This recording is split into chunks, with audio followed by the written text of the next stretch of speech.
So, wala akong masabi.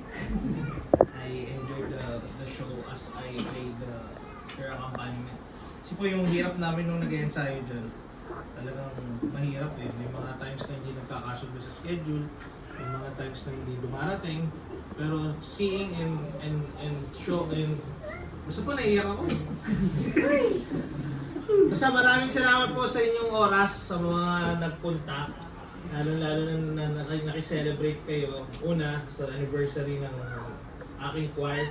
We started 20, we end up 8. But we're still strong. And we still believe that we can achieve our dreams. Maraming salamat po sa inyo. And also, this is also a thanksgiving for my dad. Nahiya na po siya ngayon. If you follow my account, makikita niyo yung story ni Daddy. From bedridden to ayan, ang lakas lumamon. And before, meron siyang gustong sabihin through songs eh.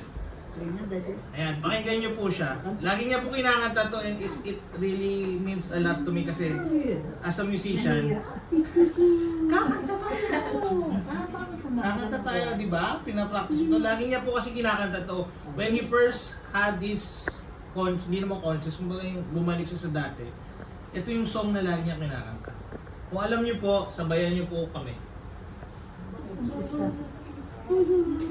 Tatanda, already. 1, 2, 3. Tatanda at pasti ako, ngunit mayroong awitin.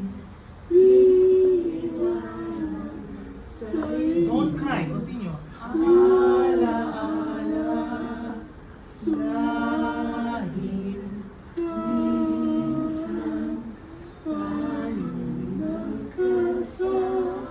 Ba't naiyak ka? Ba't naiyak?